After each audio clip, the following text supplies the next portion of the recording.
What happens when a student enters the classroom with rebellious intentions? And how long can a teacher keep his emotions in check when a student starts showing him extra attention? Let's dive in and find out.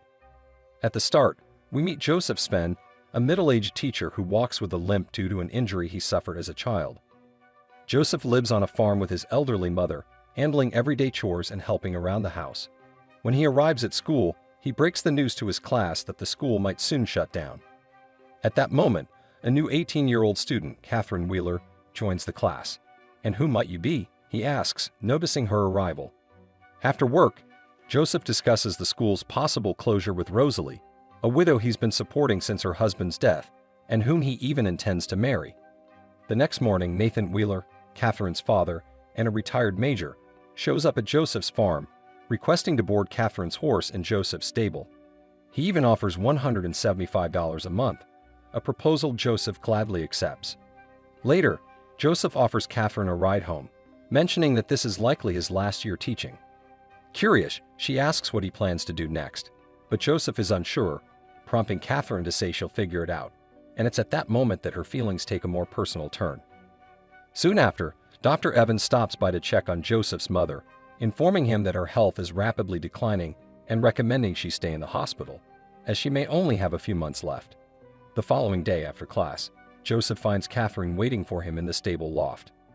"You knew I'd be here, didn't you?" she says, signaling her intentions with a subtle gesture.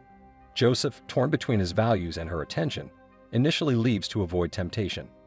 However, he later reconsiders, realizing his life has become mundane and that maybe a bit of excitement wouldn't be so bad. He returns to Catherine, and they share a close moment. A few days later, the school board tells Joseph that his lack of professional development credits means he's ineligible to teach in the city. Joseph, unbothered, speaks his mind to the board members and heads home. Later, Dr. Evans visits and mentions that Major Wheeler, an avid hunter, spotted a coyote nearby. Evans offers Joseph his old hunting rifle, saying he's too old to use it himself. During class, Joseph assigns an essay, which Catherine uses as an excuse to leave him a message, saying she needs to talk about something important. Later, while driving her home, Joseph is frustrated by the openness of her note, worried someone could discover their connection. At first, he suspects she may be pregnant, but Catherine denies it and playfully teases him by saying she is, which momentarily stuns Joseph. Joseph feels overwhelmed, unsure how to handle the situation or explain it if anyone else were to find out. Fortunately, he soon learns Catherine was just joking. She isn't actually pregnant. One morning, Catherine surprises him with a gift, a bottle of aged 20-year-old bourbon. Grateful, Joseph accepts it and casually inquires about her mother, but Catherine quickly changes the topic, avoiding any discussion of her mother's struggles and instead redirecting the conversation back to him. Later, Dr. Evans walks into the stable unexpectedly and finds Joseph and Catherine together. Concerned, he arranges to meet Joseph at a cafe.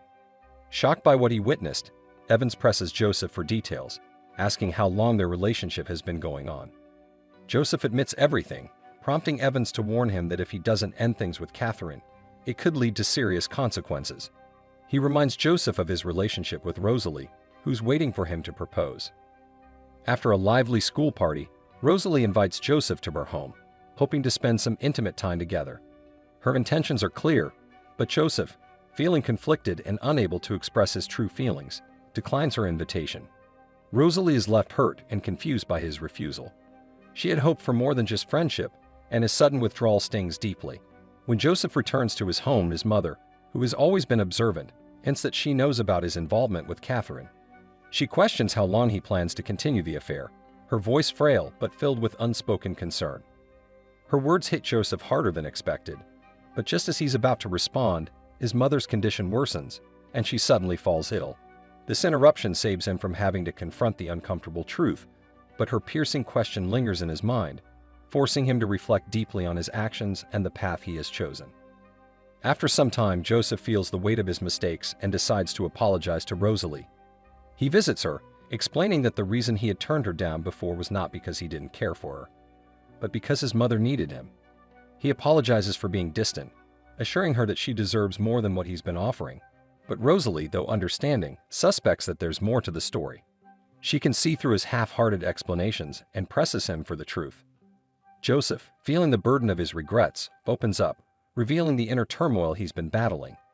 He explains that as he's grown older, he's realized he hasn't truly pursued his own dreams, constantly putting others' needs before his own.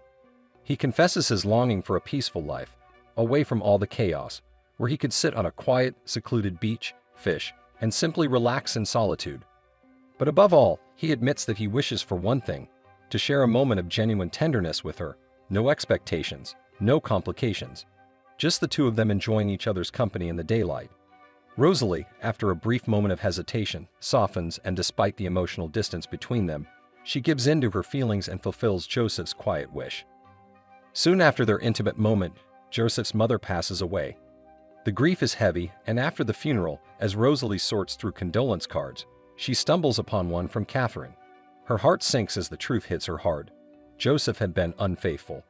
The realization cuts deeper than anything she expected, and she confronts him in a heated moment outside, her eyes full of betrayal. She accuses him of cheating, and Joseph, struggling to hold on to any semblance of control, tries to downplay the situation. He insists that Catherine was nothing more than a fleeting distraction, a brief fling that meant little in the grand scheme of things. He pleads with Rosalie, telling her that she is the one who truly matters to him, that he loves her, and that Catherine's actions were insignificant. But his words fall on deaf ears. Rosalie's pain only intensifies, and in a flash of anger, she lashes out, her voice trembling as she tells him she wishes he would die. She shoves him away, her heart breaking as she walks away from him, leaving him standing in the cold, lost and regretful. Later that evening, Catherine arrives at Joseph's home, having heard about the fallout. She insists that they should get married, claiming that it's the only way forward.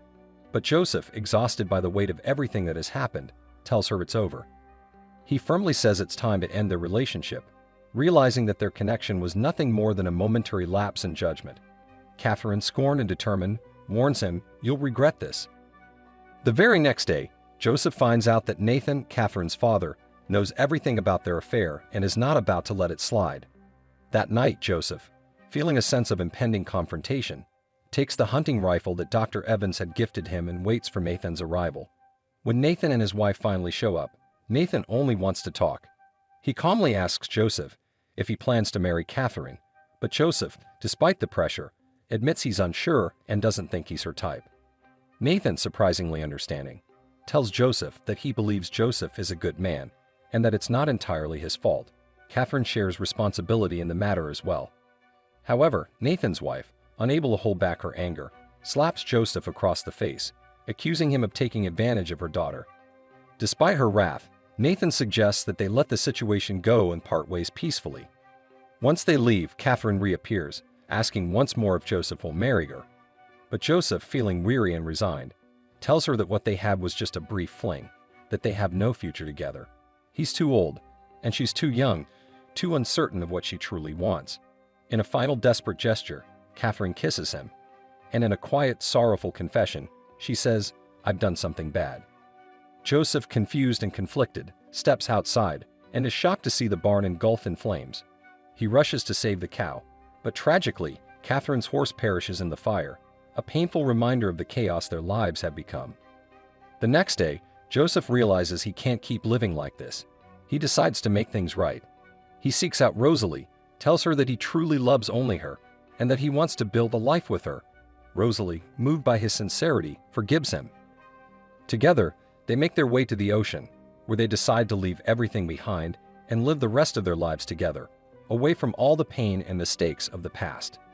And that's the end of the story. Thank you for watching.